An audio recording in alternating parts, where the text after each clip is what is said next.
কথা কোন ঠিক কিনা? একটা বিষয়ের হালাল হারাম করার মালিককে, হালাল করার মালিককে, হারাম ঘোষণা করার মালিককে। উনি যে বলল যে ডক্টর ইউনূস সাহেবকে ক্ষমতাচ্যুত করাও হারাম, এই কথাটা কি হয়েছে? ক্ষমতা দেয় কে? নেয় কে? হালাল ঘোষণা করে কে? হারাম ঘোষণা করে কে? তো এই কাজী ইব্রাহিম সাহেব উনি তো একটু মেন্টালিটি প্রবলেম, আমি আগে থেকে জানি। আমি আজকে বিকালে যোগাযোগ করছিলাম, তা আপনার সিট নাই, এই জন্য আমি ইব্রাহিম সাহেবকে আর ওখানে বাড়াইতে পারলাম না। হ্যাঁ, ওনাকে ইমার্জেন্সি আনতে হয়, তার পারিবারিক ভাবে ওনার কোনো সমস্যা আছে, মনে হয় পারিবারিক কোনো ঘরে কোনো সমস্যা আছে। হ্যাঁ,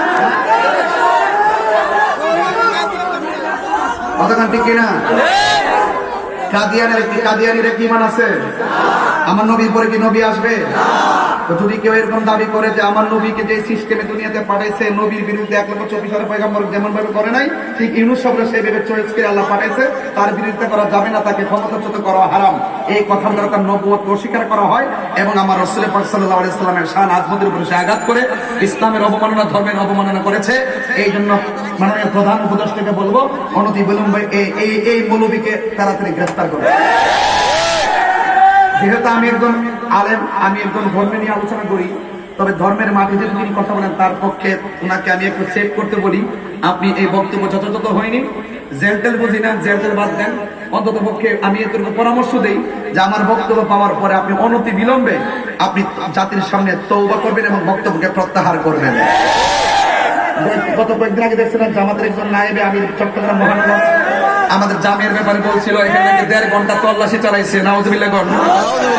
সেনাবাহিনী আমাদের আস্থার জায়গা, সেই জায়গার উপরে প্রশ্নবিদ্ধ করতে 1.5 ঘন্টা তল্লাশি চালানো, অনেক অস্ত্র পাইছে। যখন আমরা ভিডিও বানাই, যখন সুন্দর করে কাগজ কলমে ধরছি, 24 ঘন্টা লাগছে না, ক্ষমা চাওয়ান লাগছে। কথা কর ঠিক কিনা? এনা সুন্নিরা থাবা কিন্তু ছোট না।